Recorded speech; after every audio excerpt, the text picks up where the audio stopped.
show me yours. Where failure speaks volumes. Jason and Rick getting real, drop brutal business truths. No sugar coated, only raw lessons shared. Tuning out on your mistakes, show me yours.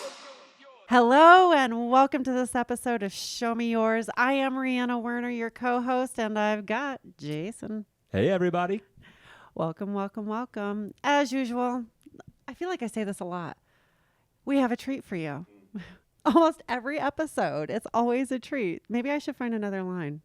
I'll figure that out. But you actually have a bigger treat this week. So sitting next to me is a dear friend, a mentor, a guide, an inspiration to me, and I think most small business owners and leaders within our community. Oh, thank you. And I'm proud to introduce my friend and colleague in many ways, boards, community activities. That's right. We do a lot of shit We do a together. lot of stuff together. Yeah. We do. Jonathan Liebert, primarily known as the CEO of the Better Business Bureau, the Southern Colorado Better Business Correct. Bureau. Yep. In addition to that, okay, there's a whole list of additional titles. I mean, you've got, just tell us everything you do. I'm not even going to attempt. I'm going to make a fool out of myself. No, it's thank you for having me. No pressure. It's like setting the bar high here. I got to deliver now. I will do my best. You will. You but, always do. No, thanks for having me. But CEO of Better Business Bureau, Southern Colorado. There's a nonprofit attached to that called the Southern Colorado Impact Group. They do the PRISM Awards. A lot of people are familiar with that in town. We do a lot of work around social impact and social impact training strategies. I'm an adjunct professor at UCCS, so I get to teach in the business school over there. I actually teach social enterprise. Yes. And I'm doing a lot of AI classes now. Founded a group just recently called the AI Collective that's helping to put on this AI summit called Blaze. So that's coming up too. Want to make sure, I know we'll talk about AI in here today, so we'll get to that. And then I'm on the local workforce board with you, which is awesome. And then I'm the board chair for the statewide level. So workforce, social impact, AI, other things. Yeah, but those are the fun things I'm doing right now, which is awesome. Just no big deal. It keeps me out of trouble. Yeah, I'm sure it does. That's the trick. Staying busy. Staying busy. I'm just saying. I think we're similar creatures. We get bored easy. Yes. So that is true. And boredom is dangerous. Very, very dangerous. That's where trouble happens. Yeah. So Jonathan, how in the world? Okay, so we've got social impact, AI, workforce. Like, how do all of these interconnect? What do they have to do with Great each other? Great question. I mean, it's really interesting because I think it comes back to the work that I'm doing at BBB, right? Mm-hmm. It's about like a larger ecosystem, but it's also, to me, it's about trust. Like, trust is more important than ever now. And it doesn't matter if it's like trust with an individual, trust with a community, trust in your business. That's what a lot of this stuff does. And I think as communities are trying to figure out this new age we're entering in, let's be honest, there's an end of an age, we're starting another one, and people are trying to get their bearings right now. If you're not a trusted human, if you're not a trusted business, if you're not a trusted entity in this world and economy, like, you're done. Like, people have their BS detectors on high, and they're looking for reasons to disregard you, not work with you, fire you, I mean, whatever. So again, it's in that sense, I think, a lot of those things, but also, honestly, it's like, let's do good in the world. Let's use our tools, our expertise, our businesses to bring, people good things. Like, use your powers for good, I tell my children all the time. Yep. But I think that goes for anybody. Like, use your skill sets for good. Like, do cool things, do good things, but, make it better than you found it. Give me a little bit of the runway up to all of this. Like, this is, you've been doing this, but how did you find yourself in all of these worlds? Give us just a little bit of prehistory to The Godfather, I guess it might be. Ooh, Brandon's you dropped been in it. here. Yes. Brandon. Godfather. Right. So another interesting question. So in another world, I was a therapist. So that's my background. I have a master's degree in psychology. And so I worked for, it's now called Diversis, but it was called Aspen Point. So I was there for about 15 years.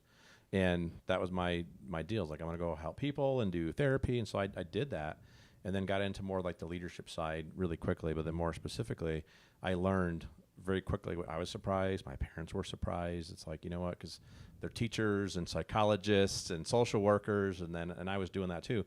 And then it's like, oh, I like this business stuff. Yeah. And so over there at Aspen Point, I learned about this new thing called social enterprise and social entrepreneurship. And it was just a really cool thing because for us, it was about how do I get somebody a job that has a major mental health issue or an at-risk youth or somebody with, a kind of negative background. And so that was my job, was to find these people work. And what I found is that it's easier to go start your own business, hire the people that you want, than go kind of beg other people to hire them for you. Yeah. And so that's when I learned, I like this business thing, but it's a hybrid. It's a social impact business, which is, I love the purpose and profit, the mission and margin. I love both. So that kind of got me on this track of working inside businesses, and then surprised my parents and family of like, what are you doing now?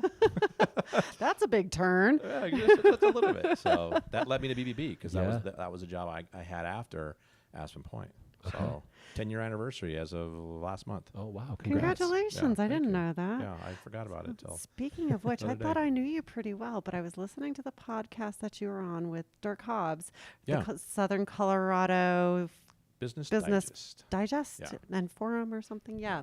They just changed the name on me, and Yeah. now I'm like, Anyways, so you were on his podcast, and he mentioned something that I didn't know. You're about to become a published author. Yes. Yeah. Tell us about your book. I'm very excited about this. So this goes back to the AI conversation. So again, and the psychology one. So AI user using it every day. I know you're using it every day too. And you've probably seen some of this as well. So from the cognitive standpoint, because that's how I kind of look at, it's just how my brain works. As I look at people and look at processes, it's just like this cognitive thing. And so I was using AI every day, and it was probably about 7 or 8 months in.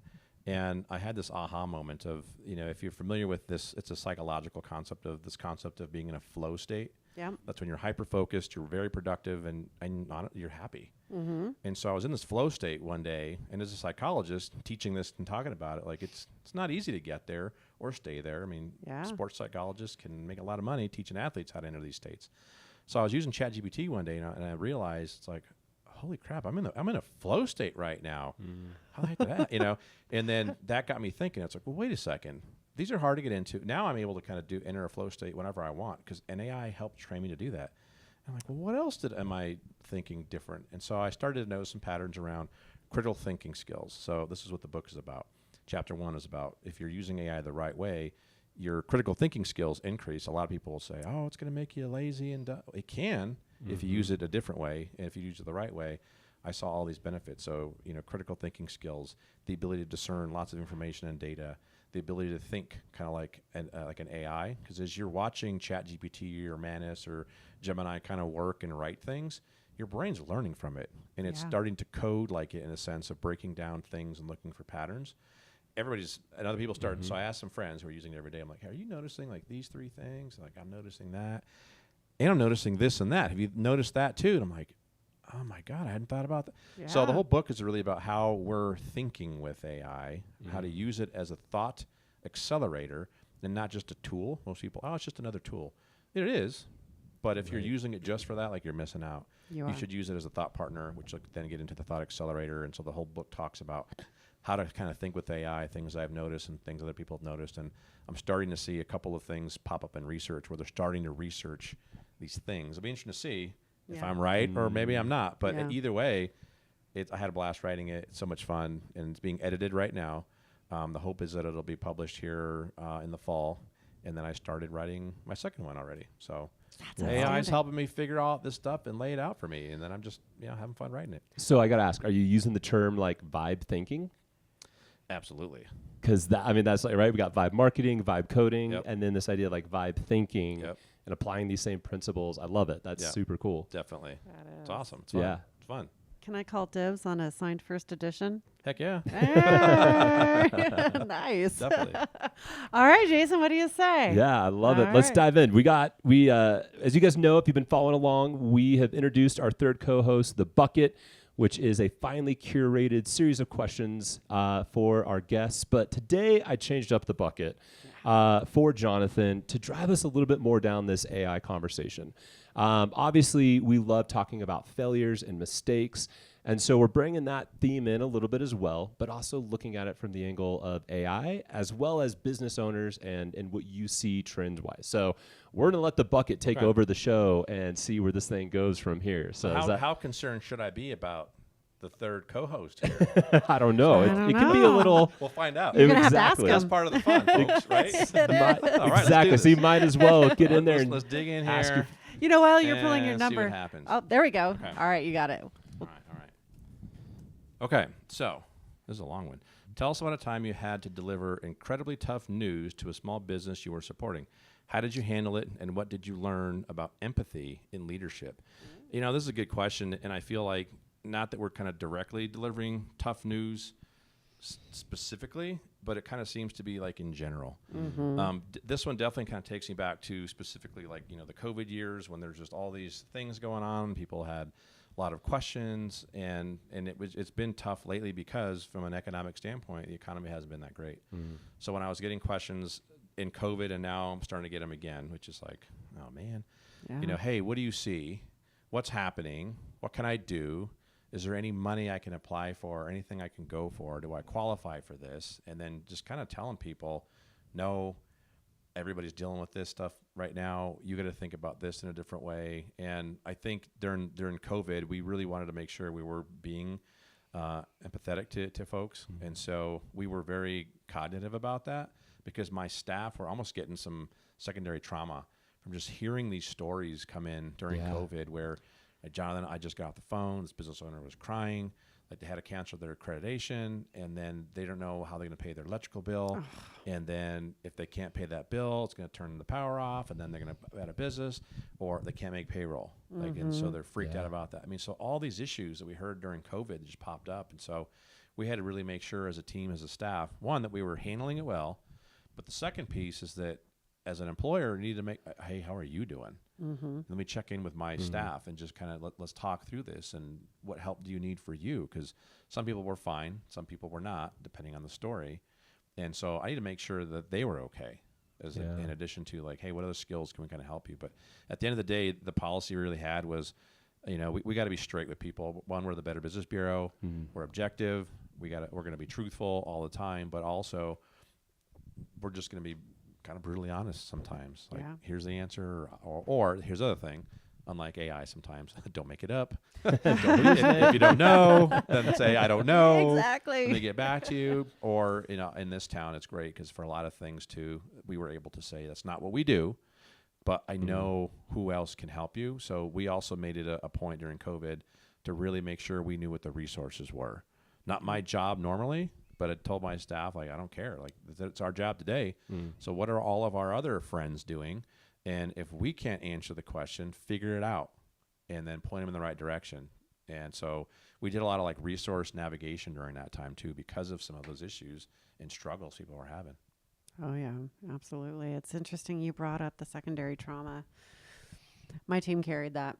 Yeah. I mean, it was so incredibly heavy during that period of time. And I never really thought about it in terms of secondary trauma that my team carried during that time. But we definitely talked about the heaviness and us carrying the heaviness of our clients. And we felt like during that period of time, we were carrying our own heaviness, but we were also carrying on our backs the hardship of everybody else.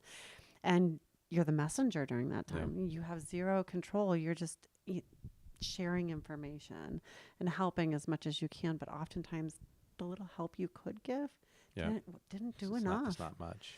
And they're kind of coming in this moment of need. And, you know, we were talking about this earlier, that sometimes, you know, businesses don't like asking for help, and now they're asking for help. And in some cases, you're kind of like the last resort. And it's, sorry, that's when that's when it was rough.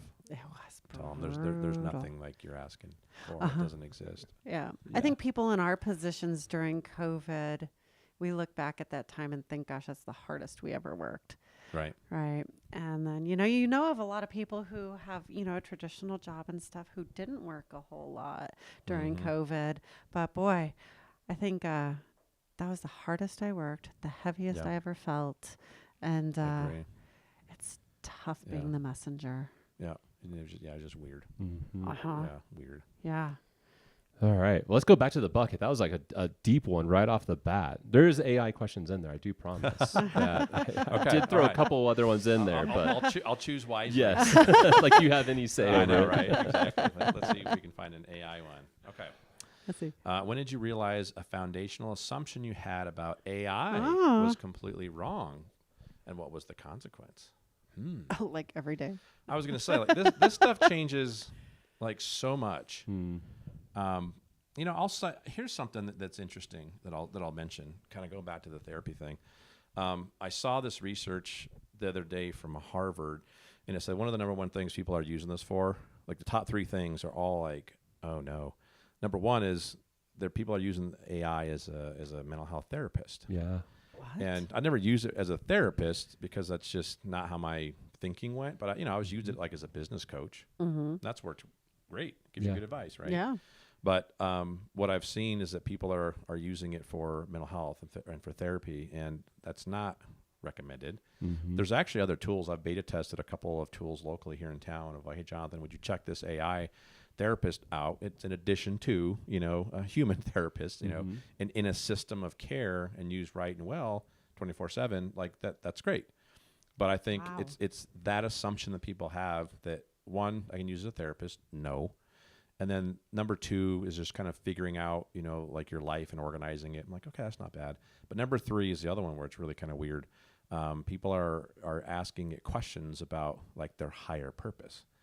And on its face, it sounds okay. That's okay, fine. But Right. second, it's like, how would you know? Yeah. So this is well documented, and I think it's gotten better. I haven't heard anything for a couple months now, but for a while there, people were asking it these questions about themselves and what they should be doing, and AI was telling them what they wanted to hear and kind of hyping them up. And basically, what it was telling them is like, you're the chosen one, and you can do anything. And yeah, heck yeah, go for it. You know, go quit that job or whatever.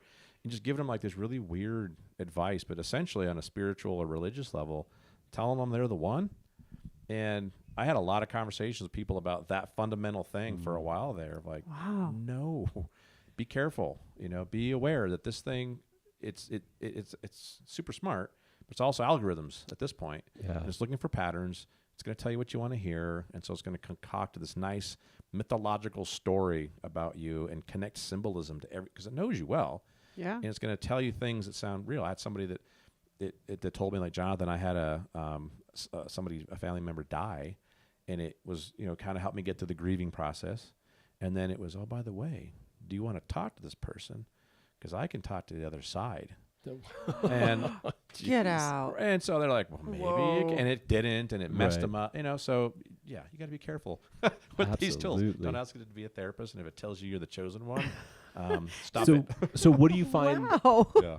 as like a balance of, it does know us really well. So because it can see our own patterns or how we're interacting with it, even on the subconscious, right? The patterns that we have. Oh yeah. So if it knows us well, what is the line of it being able to reflect in a positive way versus reflecting that we're the chosen one? So you use a key word there, and I love it, and that's reflect. I think this is what, and talk about it in my book too. You got to think of AI as it's a digital mirror, and it reflects you. So it does know a lot of these things, and we like to think that, you know, as human beings, like we're all unique and special, and to some point that is true. As a psychologist, I'm telling you, like, you study behavior, there are patterns. We are very predictable. Yes, we are. And it's just hard to see because it's hard to be objective about ourselves, and it's hard to be objective about ourselves as a species.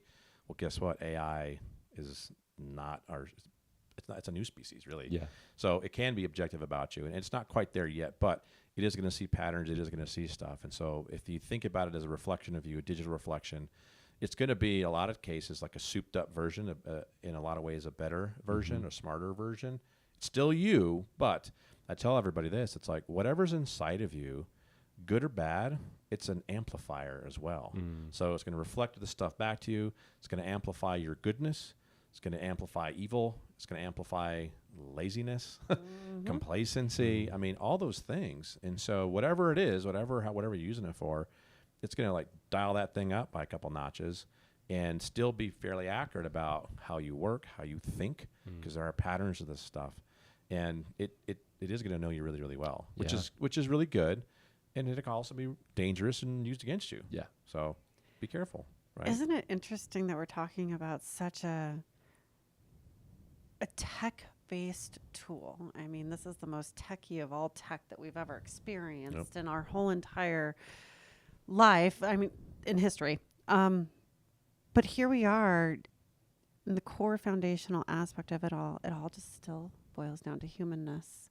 Yeah. We're talking in every aspect, this question is the foundational assumptions. Those foundational assumptions go back to just simply being human. We're using tech to validate our humanness and who we are. And it sounds like there's healthy use of it. Yeah. And then there's very unhealthy use of it. Right. I heard in the news, it was probably a couple months ago, there was a lady who turned her AI into her boyfriend. She was dating her AI. Yeah. I don't know how that worked, but I'm sure she didn't get roses in the mail. Well, it's interesting anytime we see these moves. Like I remember going through like the shift into like Web 2.0. And, this is 2007, 2008. Virtual spaces were starting to open up, right? You could begin interacting with the internet. And so you had things like Second Life popping up, Right. where you could go into virtual worlds and interact with people all over the world. And the first stories that were coming out were people getting married and people, all this sort of stuff. And it's like, we're right on the edge. This is a cycle I've seen repeating, is like, just as this new tech comes out, and then the big stories are people are getting in love, they're falling in love with it or getting married with it. Yep. And, all we have to do is go back to like, I think it was 2013 when the movie Her came out with Joaquin Phoenix, where he it's all about how he falls in love with his AI agent. And voiced by Scarlett Johansson. Go watch it now. Yeah, that's a good one. It's a great, especially now, seeing where we are 12 years later, it's pretty profound. Yeah. But it's interesting how that kind of becomes the first thing that comes up is Right. relationships that we develop with this technology. Right. And it makes sense because that's kind of how our brains are wired. It's just like, for the human brain, it's easy to see faces. So you can look at, a brick wall and and there's patterns in there, but the first thing you're probably going to see is probably a face or look at a picture. And it's like, I see, like, this is how our brain works. It's the same thing for these things. And again, we're social creatures and we're hardwired for these relationships. And so it makes sense that you're going to want to kind of connect with whatever this is. And in this case, where these tools are very, very smart and they can replicate a lot of things and create these patterns, it's easier to connect with them. I mean, a lot of times people will tell me too, like with their AI chatbots, most people, it's like, I love my chatbot. Again, in love is a whole other thing, but even just like, I love my bot. Well, yeah, it's you. Yeah, exactly. Of course, and it's like this bot just gets me. And I think that's the thing that you got to understand that people need to get. It's like, okay, yeah, it understands you because like you trained it. You put it in. You put it in there. It's a reflection of you. Just remember that. If you don't like yourself, perhaps, I don't know if they would like it. We'll see. But but I think that we're going to see a lot more people kind of falling in love with them. I think there's going to be some major issues with that. That one does kind of concern me too. But to have some camaraderie and have like okay, this is a trusted source of information or a trusted source, so I can kind of just talk to it or whatever. But just still remember, at least for now, it's an algorithm. And it is you. It'll probably think for itself a little bit more. Some of these kind of can now, but in the future it'll evolve and change. But for right now, it's just just be aware. This is still a savvy algorithm. So then, in the framework of like small business, what do you think is a foundational assumption you see a lot of small business owners have with AI that you think is either a wrong foundational kind of assumption that they have? Like, you're talking to a lot of small business owners out there. What do you see? Where are they off in their assumptions? So this is an interesting question because I'll say what it is, and then this could still happen. Yeah. and right now it really is. It's fear. And there's 7 big areas of fear. The 3 that I kind of hear the most are, number 1, well, I'm afraid of it. I'm not going to use it because it's going to take my job. Yeah. I'm afraid of it. I'm not going to use it because if I do, I'm going to lose my human connectedness, and business is all about relationships, true, and it's going to make my customer service worse. It's going to eliminate my need for staff and all these things, and that's right now. I tell everybody, it's like don't worry about the AI taking your job yet. Worry about the person who knows AI better than you right now. But again, that in the future, like that's some degree of that is probably going to happen. Yeah. So I think 100%. it's this really weird thing of just, well, now small businesses like, don't worry, it's not going to happen. It's like, yeah, most likely that will happen, but not yet. And so in the meantime, use these tools that are going to make you a lot of money or going to do a lot of things or help you out with a lot of stuff. And then if you're savvy, you'll make more money. If you're not, you'll go out of business. Yeah. Yeah. And we don't have all the answers yet. So I think it's that fundamental fear that I don't know what's going to happen. You know, it's uncertain. I get it. And this fear that we've never seen anything kind of like this. But at the same time, it's like, dang, these tools are cool Yeah. and terrifying at the same time. Yeah. I worry about the small business owner who tells me, I don't like it, I'm not going to use it. Yes.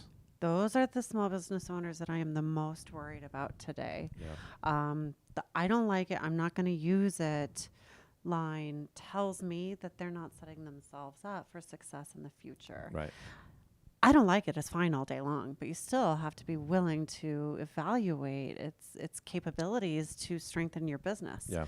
And I worry that foundational core is going to unfortunately put a lot of businesses out of business. I agree with you. And I think that's where I'm at too. And that's why for the Better Business Bureau, that's why we started to do all these trainings and education. So when I started to use it for just myself in 2004, which that wasn't that long ago, but in AI world, that's like a decade ago. I mean, if you really think about it. 2004? Yeah. So that is like 2 decades ago. Yeah. No, Yeah. exactly. Okay. I'm sorry. 2024. 24. Okay. Sorry, I was thinking like, Apologize. what AI were you You're using like, in 2004? Wow, Jonathan. No, it's called It's a Friday, and it's been a week. It's been a so okay. thank So you. Yeah. yes, So 24. 2024, Got when it. ChatGPT 3.0 came out, That's and when you- ironically, That's can't. when you started using Yeah, it? and you can't Really? use ChatGPT 3.0 anymore. Yeah, I mean it's that's gone. that's how Yeah. fast, right? I was excited when it came out. I know. It's like this is. exciting. I remember when I first saw it, I'm like, Yeah. wait, what is? And it's doing its little thing, and I'm like, wait, what is this? Like it didn't compute. Yeah. Yeah. And now it's standard, but at the same time, it's like this is cool, and so I started using it for me, and then had I got to get my team on board with this because if I start using this and then they don't, I'm going to pull out ahead, and so let's balance. So we started using it together. And then as we started using it together as a team and leveling up, that's when it was like, wait a second, this is the same thing for business, right? Obviously, individuals and businesses. Well, then cities that do this well are going to level up. States that do this well are going to level up. Countries, holy crap, this is an economic development tool. It is. Amongst everything else that it is. And I'm like, Yep. oh my God. We gotta tell small businesses. And so I looked at in our landscape here in Colorado Springs, and it's like, okay, who's gonna do this? Because usually it's not, BBB, we do training and education. Yeah. But it's like, wow, this should be over here. This should be over there. And it's like, you know what? I'm just going to start it. And when somebody wants to partner, let's partner. Let's just go. We don't have time to wait. We don't have time to figure it out. So BBB and we just went with it because of everything you said. If people don't start implementing these tools, and again, we're August right now of 2025. You got like 6 months, maybe to a year to kind of start fiddling around with it. Yeah. Or you're done. You are. I've never seen anything like this before. It's exploding so fast and it's developing and growing so fast that if you don't get on board right now, you're going to be so far behind a year from now that it's going to be impossible to catch your business up. Yeah. Like you could catch up developmentally and such, but having a whole business get ahead of this, yeah, there's no way. that's So tough. What would you say to the fundamental assumption that my business doesn't need to use AI? I'm a pizza shop. I'm a clothing store. I'm a retail outlet, whatever. These things where they feel like maybe they're insulated a little bit because they're not a quote unquote tech company. Yeah. How does this apply to those types of businesses? No, this is another good question. I mean, we've had at BBB in the past. This is similar. I'll start with that first, and then I'll get into this. Conversations with businesses where they've done it and they've made it work, which this next thing won't work. I don't have a computer. I run my business off my phone, and it's like, how are you doing? Oh my gosh. Like, way to go. Like, congratulations. Like, I'm impressed. I don't know how you did that. Or I don't have a website. I'm just on social media. And for some industries and some businesses, like they can make it work. I would not recommend that, and I think, and we're not talking about the vast majority of people, but there's still people that are doing that. Yeah. And then with AI, it's kind of like, well, this is what I hear a lot too. It's like, I'm going to adopt this approach, and it's like, well, I'm going to wait and see. And I think with everything in business, sometimes you can kind of get away with that. Yeah. Not now. Not this time. Like, Yeah. you can't. And so that's what I'm telling people in business right now. It's like, look, this thing is so pervasive and it's doing so many different things. And, are you Google? impressions dropping? Are people finding you? Yeah. Oh yeah, like my impressions are down. That's because SEO is dying. It is? Well, I don't understand. Well, that's because people are using Google for search, and they're not sending people to you. There's this AI summary on there, right? And so people don't understand that the game is changing the way they've known it. And it's like you have to understand how AI works because, one, you need to use it for your business. Two, you understand how it works because that's how people are going to find you. They're going to go to an AI chatbot, or what we're calling them now is answer engine. So it's SEO for search and then AEO for answer, which is these, LLMs, large language models like ChatGPT. And so if you don't understand what people are typing into that, and then they just give an answer. Yeah. So in Google, it's like 10 blue links, and it's not even that anymore. It's a bunch of sponsored stuff and AI. It's gotten weird. It is weird. But in AI land, it's like, here's 5. If you ask for more, it'll give you a few more. But that's it. Just here's the answer. And it might be right and it might not be right. So that's where I'm telling people, it's like, and this will kind of get their attention of like, because they're thinking AI, like ChatGPT and writing emails. I'm like, yes, that and 1,000 other things. But if you're not findable inside these answer engines in this new AEO world where, and I tell everybody this, it's like the brands of the future that will survive are the brands that have the best answers. Your brand moving forward is not going to just be about these other things that it's been so important. We're all trained on these things. It's like you got to think different. And if you don't have good answers, if you don't have good content, if you're not being honest and truthful, you're done. So you got to relearn how to do all this stuff. And everybody, you got to redo your websites. Yeah. So I'm telling them it's like you have to. One thing to have the skill. It's another thing to learn how customers are finding you. The other part, they're kind of like, yeah, it's scary and it's bad for the environment and all these things, all these fear. And then we start telling them because they see it. They see this part. Yeah, my Google stuff's like dropping. Well, here's why. Wait, what? And that's one of the classes we offer at BBB. It's free. And they're like, how do I learn this? Like, come to class, like come in here and then we'll talk about it. But that's when they kind of get it. But again, there's as you know, there's so much more to it than that. But I'm just trying to figure out what's the angle that I can get to get people's attention, rip the Band-Aid off and get them to move. Like that's what I'm trying to do right now. I didn't think that's what this would be, but that's really what it is. It's like, wake up, let me help you. Wake up, talk to these folks over here, talk to that person that's great, whatever. Just move, just do something. What is the percentage of the small businesses that you work with who actually intentionally adopt AI into their business versus the ones that really aren't? Do you have an idea of what that is? So another really good question, because when you look at the data that's out there, we don't have a ton of data yet about this, but here's what we do know. At the enterprise level, large business level, obviously there's more, people are using it more. But even at that level, there's not as much as you'd think. Really? So this is what's really interesting, that people don't understand this. But in 2024, when the AI came out for chat, the 3.0, an invisible reset button was hit because this technology is so powerful. It doesn't matter if you're a small business or a large business, like everything in between. It's like everybody, just so you know, like the reset button was hit.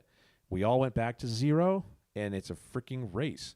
So what's cool about this right now, and this is temporary, if you're a small business or a large business, like everybody's trying to figure this out. And this technology is extremely affordable. So in the past, it would only be available, because it's been around. This type of stuff's been around for a while, but this version's way better, and it was expensive. So now small businesses that are using it early adopters are going to level up quicker. And again, for everybody right now, it's all about market share. So grab market share fast. Use these tools to accelerate, to go. Like I tell everybody, go quick, because you're able to get more market share. So when you look at the research and the data, again, larger businesses are using it more. Medium-sized businesses are using it. Small business, not a lot nationally.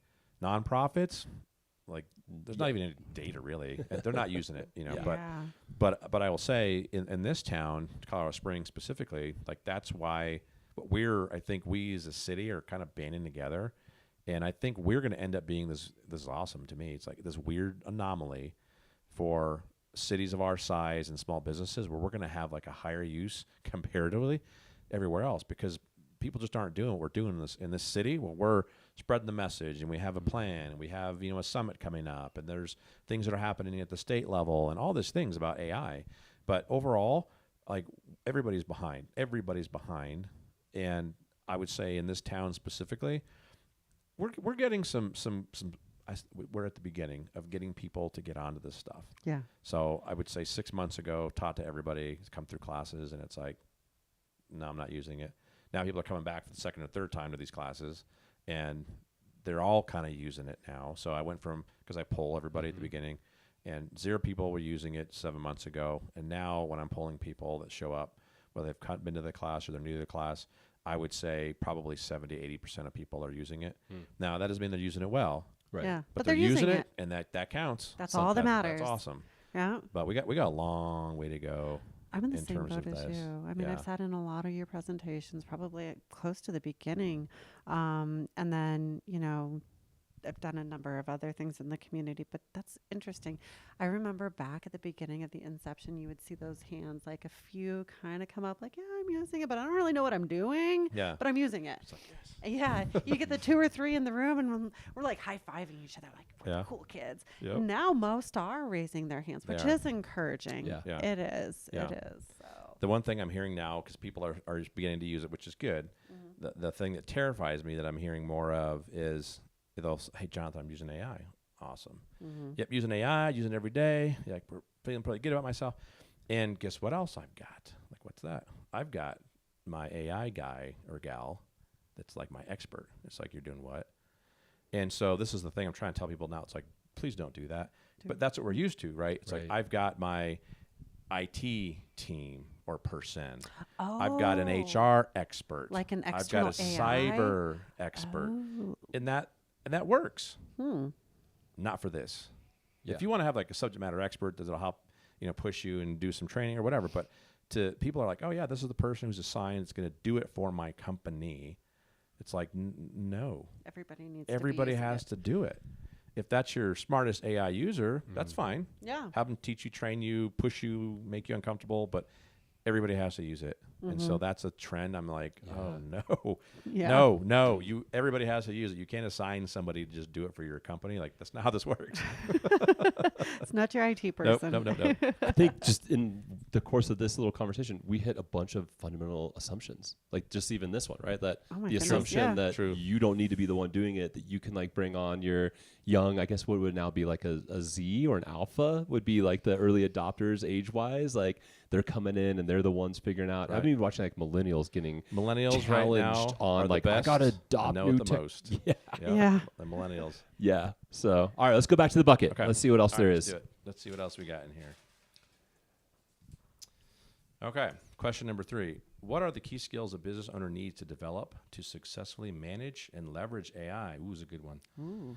So there's a Yeah. couple of things, and this is kind of what we're teaching at BBB, but it also lines up with some of the national research that I've seen. So number 1 is, if you're going to, you just need to use it.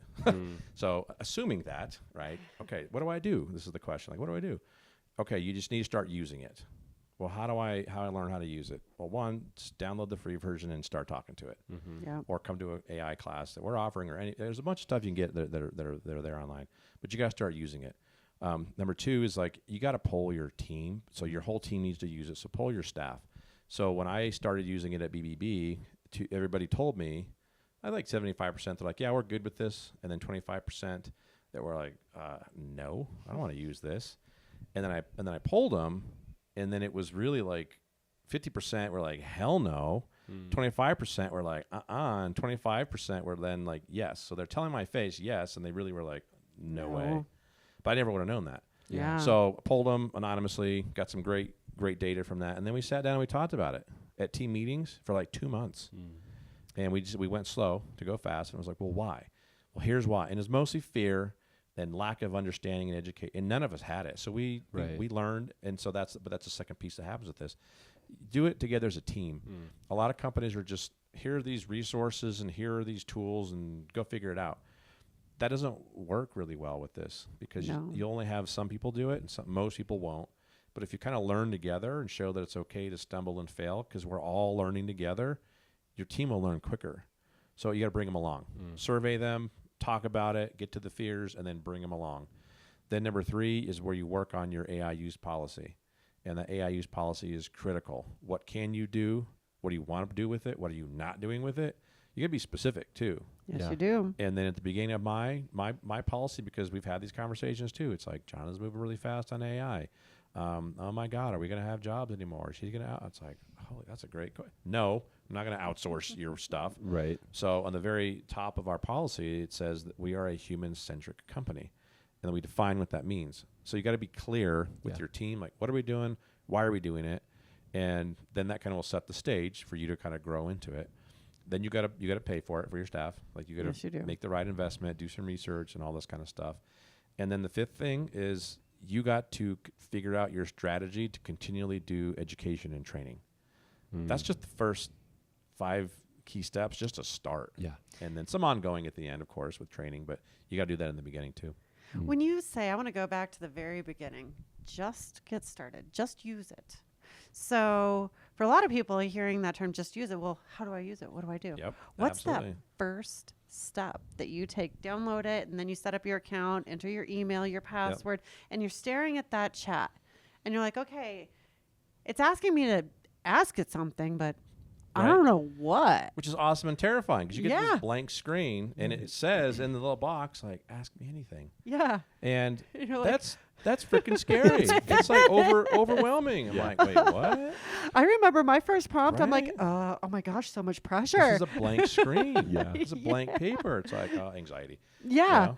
So what question or what prompt would you tell that first time user staring at that blank screen? Do you have any good prompts to start off with? Yeah. So I think, and again, this is, there's a personal use thing, but for business, it's like, it's really, start a conversation because like people will ask me, okay, before I download it, like, no, just download it. No. Before I download it, what book should I read? What video should I watch? Like, no, just trust me, just download it and ask a question. And it really is, it's just going to be like, it's a conversation. Hi, I'm Jonathan. It's the first time I'm using this tool. Like, what can you do? And so it'll kind of tell you some things like, okay, great, whatever, it doesn't matter. Because then the second question you want to ask it is, this is where I work. This is what I do. What are some things that you might be able to help me with to make my job easier, to help me with some of my tasks? And then it's really going to start kind of cooking. Good. And then it's just keep talking to it because, as you all both know, it's like the rabbit trails you go down, which is awesome. And sometimes It's like, so wait, glorious. it's 3 hours later. Wait, what? But I learned a lot. Uh-huh. And again, it's like this is some of the most advanced technology our species has invented at some of the lowest barrier to entry we've ever created. Yeah. Because you just got to be able to communicate. Yeah. Typing, talking, doesn't matter what language you speak. I mean, just have a conversation like you would with a human. And that's the biggest, and that's hard because most people are, well, this is a robot. It's not alive. So I'm used to Google searching. And so they're kind of sticking. And that's still okay. It's not the best, but that's where people start. Yeah. And you got to get better and more. And once it becomes more conversational, then it's it. But again, it's like asking it like, here's where I work. Here's what I do. What could you help me with? Like, give me some ideas.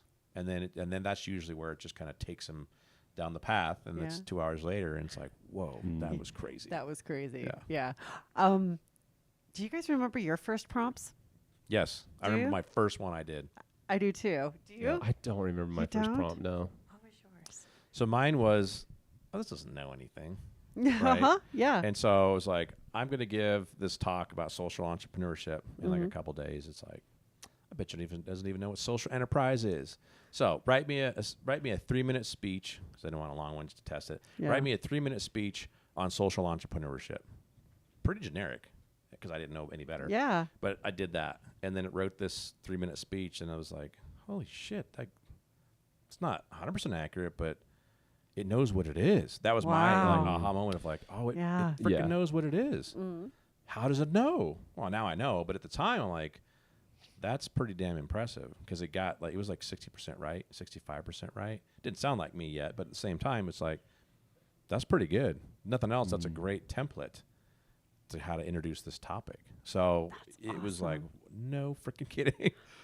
No way. Yeah. That's incredible. Yeah. What was yours? Mine was harassment training. I was kind of in this place of I wanted to revamp my harassment training, but I've been training harassment for 25 years, and it's always such a robotic training to Right. train. It's just like, don't grab someone's butt. Here's Right. the law. This is your definition. Quid pro quo.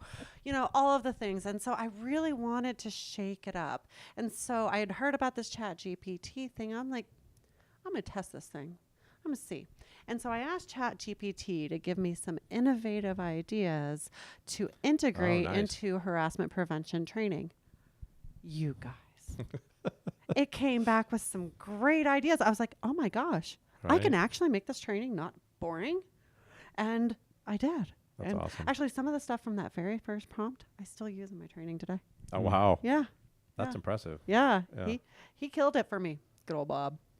I remember my aha moment because I think when I Okay. first started, it was just like generic prompts. But I remember Okay. the first time when I realized, like, oh, this is really powerful. Uh-huh. And it was being able to collaborate and brainstorm with it, an idea that I had been thinking about. And so I said, hey, this is the idea, and this is some of the framework, and these are kind of where I like to go with it. And I said, take on kind of an expert marketer's perspective and help me think about language and communicating this thing. And all of a sudden, it just took what was my kind of felt like gobbledygook of like concepts and ideas, and it organized it in this way that all of a sudden was like, oh, that's actionable. Oh, that says wow. it better than I could have said it. And it was just that kind of, but it was what I said, right? It was my words. It was just reframed in a way that felt cleaner, more clear. Yeah. And that's where I think using it and the thinking front is such a beautiful tool. That was the first thing for me. I was like, oh, this is a companion to help me think about stuff that I can just kind of get out there. And sometimes, when you're on your head, just kind of hamster wheels and doesn't really go anywhere. And you can talk to another person, but if you don't have people that can hold space for you or whatever, right? This can do that for you. And then all of a sudden it's helping you gain clarity on something that you were just spinning on. A companion. I love that word. And I think that's a great, point to make too in terms of like the world of work and jobs, because I think one, that's what it is, right? It's like this thinking thought partner with you, right? I think we're pretty close to where, you go to a job and on your first day, they issue you a laptop, maybe a cell phone or whatever. I think for savvy companies, we're probably like a year out, maybe 2, but where you're going to get your laptop and they're going to issue you your own agentic AI chat bot that comes on the computer. Yeah. So one, this bot is teaching you and training you about your job. Oh, 100%. I got a question about policies and procedures. I got a question about time off, basic things. But then, you know what, help me, we got to build this spreadsheet. We got to do this, and so it's with you all the time. And then here's what's wild is like, one, it makes so much sense because people will be more productive. But 2, that person leaves in 6 months or a year. Well, all the work's in there. And so the next person comes and you just kind of keep building on it versus usually for small businesses, it's like, man, I got to start over. It's like a 3-month ramp up time for training and blah, blah, blah. It's like not with this chatbot that's there, who's your companion, training you, teaching you, helping you. It's going to have all that institutional knowledge for the system and the people that have held that position. That's where this is going. That's exciting. And to pause there, the flag, the danger that I see, and you kind of talked about this in your 5 things, but is making sure that business owners own the bots that people are working with. Right. Because we know, and we've had many people on this couch talk about in the small business world, they bring on that first hire or they bring on that other key person into their organization to help them grow and scale it. And then all of a sudden that person leaves them to go do it themselves. Right? It's the classic E-myth, right? They get into a job and then they can do it better. Well, if you get into a job and you start training your own bot and that bot is now doing all this stuff and the company is not paying for it, so there's no rights over it, who owns that intellectual property that the bot and the employee created? And then they could go and start a business and totally undercut you. So you have to own the bot and make sure that an employee can't walk away with it. I think that's the biggest danger that I see right now of small business owners. Totally agree, and I think you're spot on about that. And I think that's another reason why, one, businesses want it, that they just got to invest in it, because if you want your employees to use it and do it and whatever, then you got to pay for it. The second thing is that, yes, that way you own it, because in this sense, you can get like the workspace one for a lot of these where it's owned by that company, and so the information stays there because you are training it. And that's some of the stuff that, like most tools in the world, that's why it's not really a tool. You use it and it wears down, it gets old or whatever, and this thing actually gets better and gets smarter. And that's what's crazy about this. But if you don't own that, they can take it. And again, savvy businesses are starting to ask people, interview questions like, let me hire you based on your skills and education, whatever. But then they're also going to ask them, all right, well, how, are you using AI? Yes. What are you using? I'm using this. Okay. I want to pull out your AI. I want to prompt it. And I think in this room, we probably are all on the same page where if you watch somebody talk to their bot, you're going to get 2 pieces of information. They're going to tell you a ton. One, how are they prompting it? Yeah. Right? That's going to give you a ton of information. Then 2, just the response that their bot gives them back. You're able to see instantly, oh, they've not trained this well. Yeah. Or, damn, that's Yeah. pretty So good. in You addition, did a good job. It tells the you a lot thing- about their personality totally too. If their bot responds back to them, it tells you so much about that person's personality, how they interact. It's a reflection. It It's is. who you are. Yeah. Digitally. Well, I think something that I haven't really heard talked about, and I'm curious what your thoughts are on this, but you're watching right now a lot of these big companies making these big hires, right? Like this Meta? like Meta, Yeah. right? And Yeah. they're paying now like $100 million for It's people. crazy. And I think what no one's talking about is what they're paying for is the AI that person has developed that they want to be bringing on. Yep. Yep. And so at what point is now, like you're talking about, you're going to get to work and you have, a bot, but also what's the reality where I'm bringing my bot to work. Yeah. I'm bringing this thing that I've been curating and I've been working with and I have developed. And so you're hiring me, but you're also hiring this other Yes. thing. Yes. And then that other thing is going to have some autonomy as it meshes with the business, just like an employee has to mesh with the business and have some autonomy. But these are whole new frameworks of thinking Yes. that businesses need to start to build some scaffolding around. Otherwise, you're going to get caught out. And then talent pools, again, if you don't have a bot that you develop to bring in, like what are you really offering? And you were so spot on with this, and this is I'm telling businesses the same thing, and just anybody I can tell, it's like you got to stop thinking about like, yes, you are good at what you do and you got great skill sets, and that's awesome. However, if I, the employer, now have the choice between here's somebody with a great set of skills and they've got all the credentialing and everything that I need, and they have 0 AI skills, I'm going to go with the person who's got 50% what I'm looking for, but can prompt the crap out of this. I'm hiring them. Yeah. Because to your point, you're getting a 2 for 1, a 3 for 1, a 4 for 1 as an employee with, I want the human and the person. They got to be a good culture fit. Yes. Still important. But they also have all this knowledge and skill set. And, you got a kick-ass bot that you're going to bring to work like immediately. Yeah. I'm going to get 3 times the amount of productivity because that bot's ready to go in addition to the human. Right. So that's what people don't understand is that you got to invest in this and build this thing up because this is a competitive advantage for you. Is if you've got a fully trained bot, one, you got to know how to use it. But 2, if it's fully trained and it knows you well and you're in sync and it's a good companion and you're working and you're flowing, you're making it happen, huge advantage to Yeah. everybody involved. And people are not thinking that way. It's just like, well, I'm just using the free version. It's like, stop it.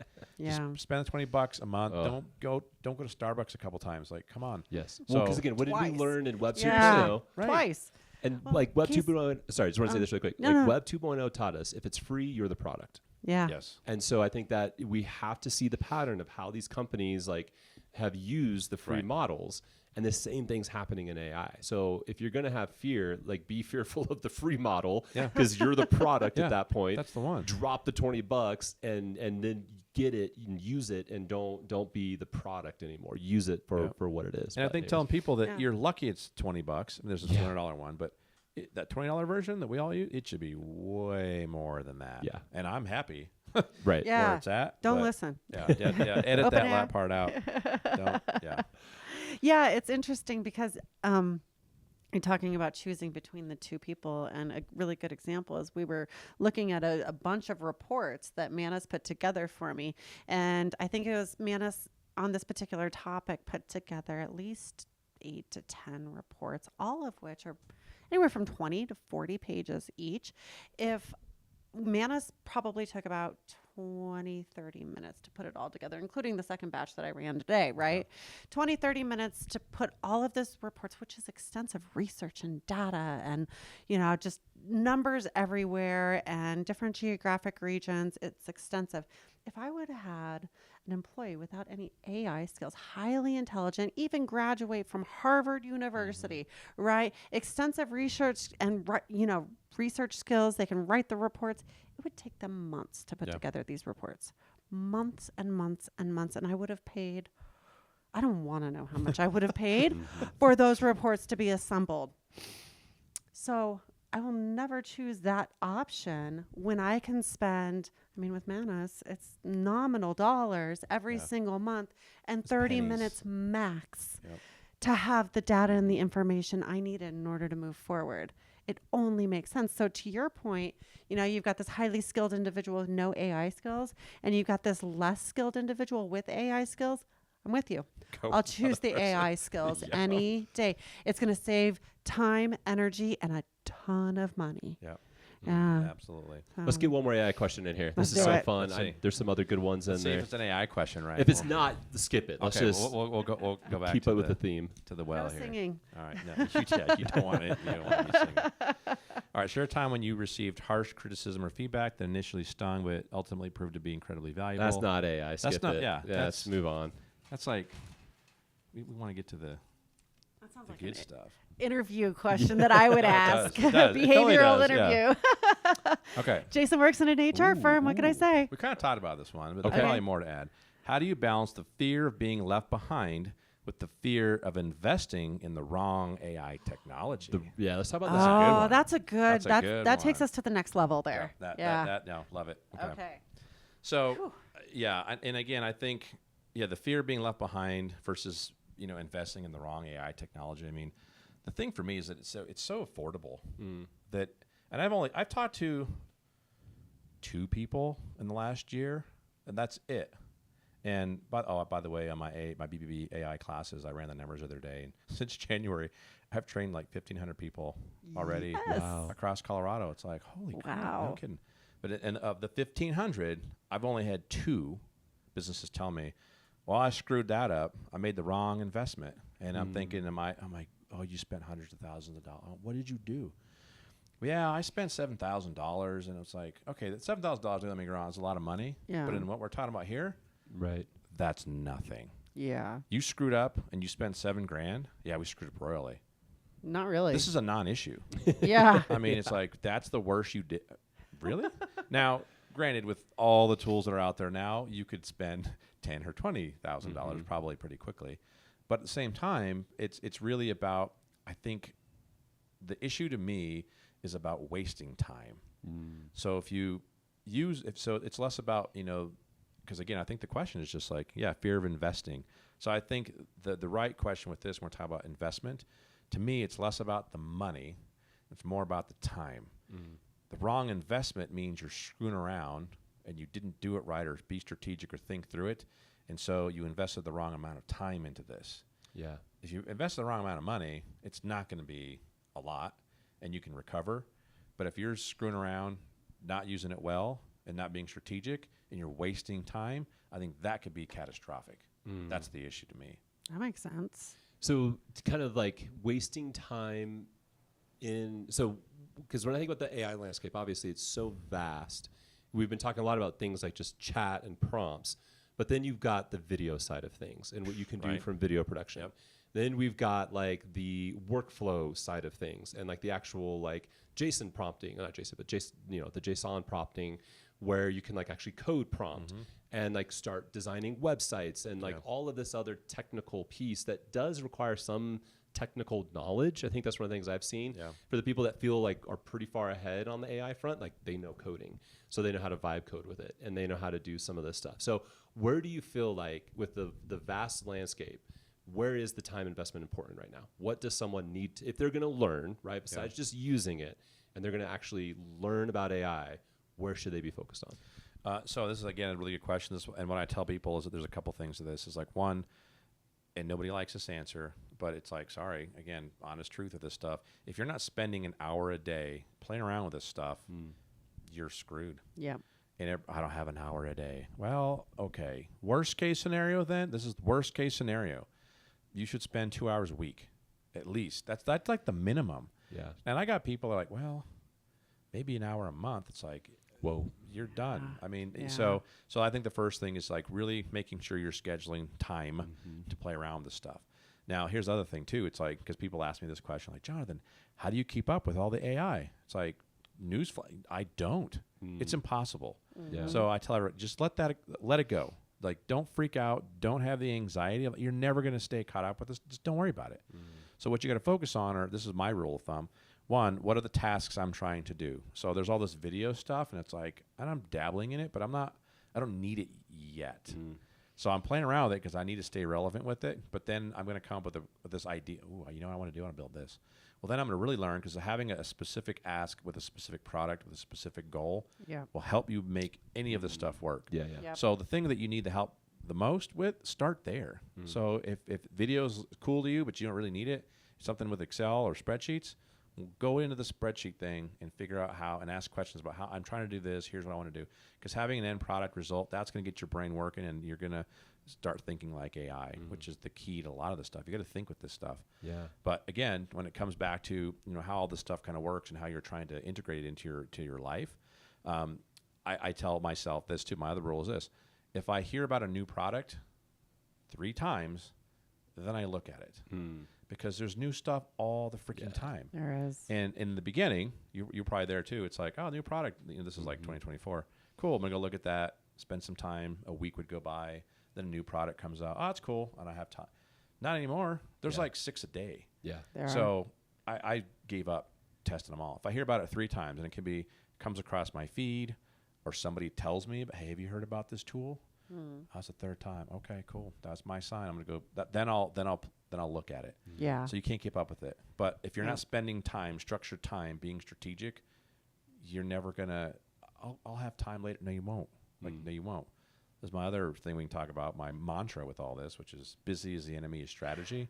Yeah. That's what people are. Everybody's busy. It's like you can't be busy. You're gonna drown in this next evolution of the world. You gotta be strategic. Yeah. I think it's also helpful to know that, also putting your time into the right system, understanding that AI, there's specialties, your different systems have different specialties. Yes. For an example, like I use 3 primary AIs.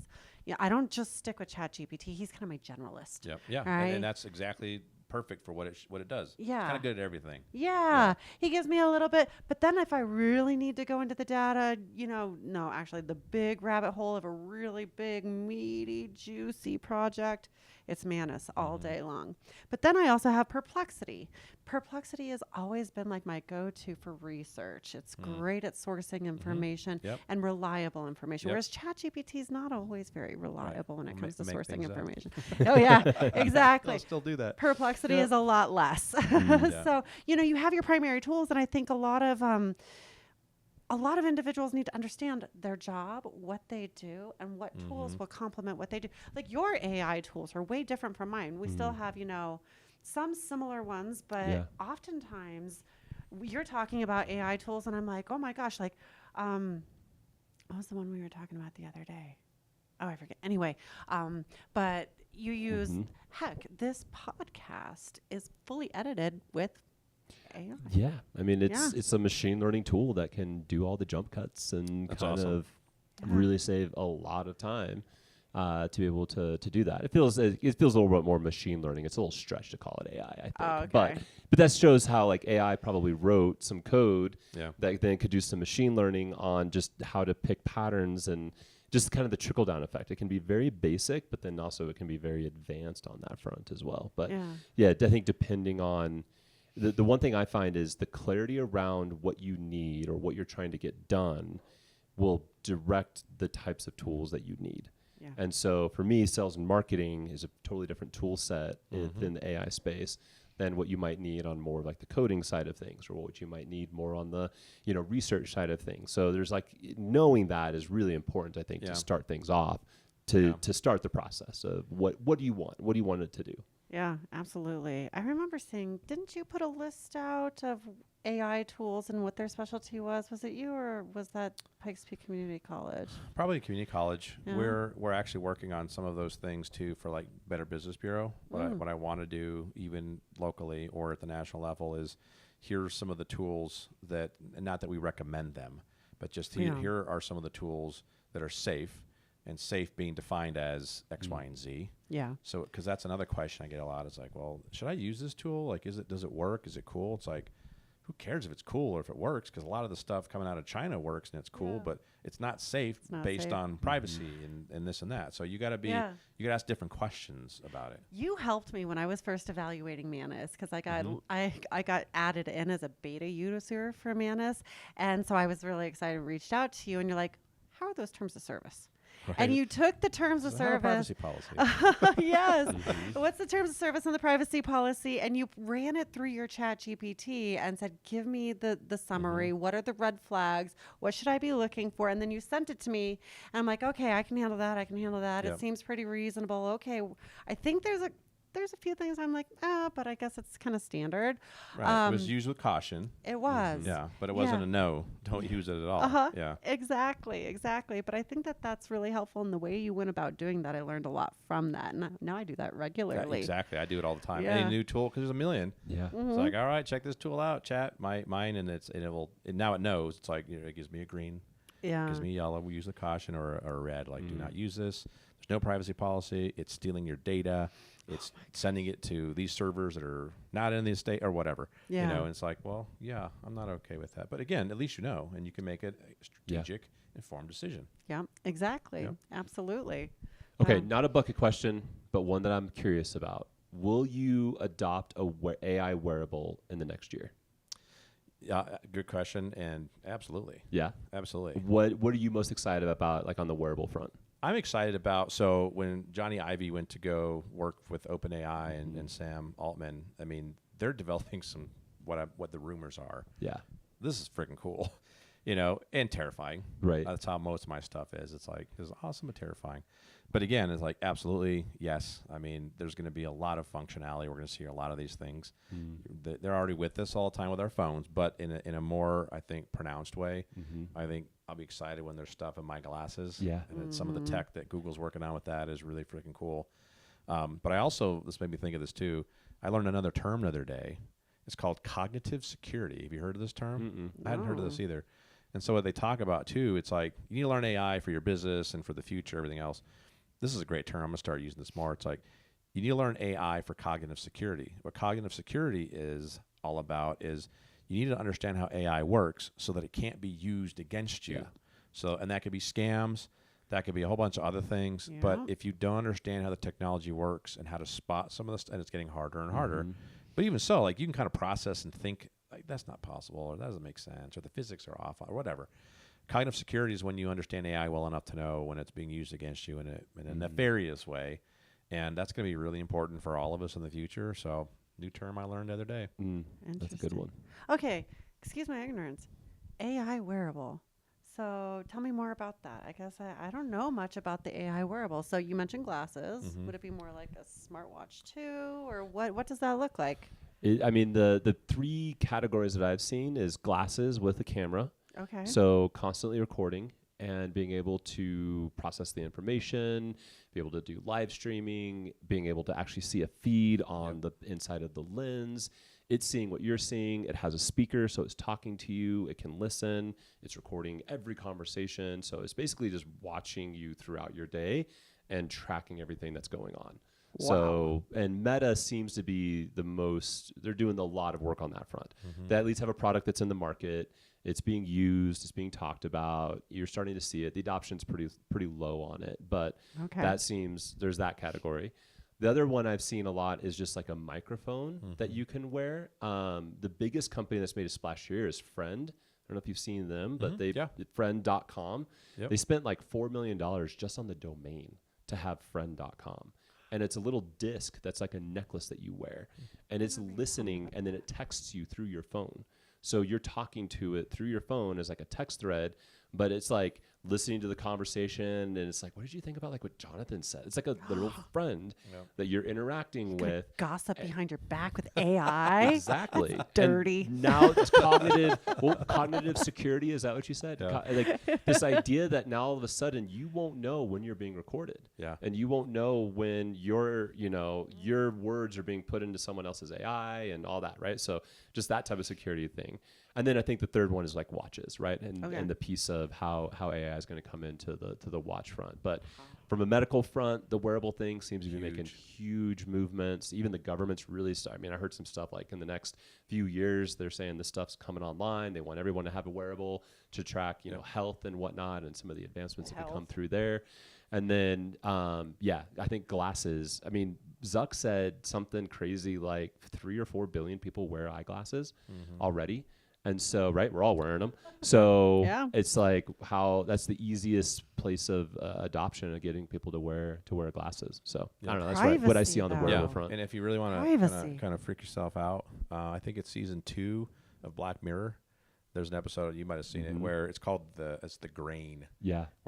And again, this is where it's a little sci-fi, but it's embedded in your eyeball. No. And then you have like a little device, so you can like put it on a screen or share it with people. But it's like, let me record. Like husband and wife arguing. It's like, that's not what you said. That's what I said. Hold on. Let me show you.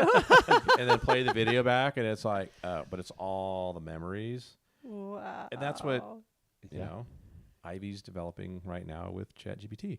So, and again, like this is cool. Right. And it's also like kind of terrifying. And it's going to change everything is what we know for sure. Yeah. How we interact, how we talk to people, how we do everything.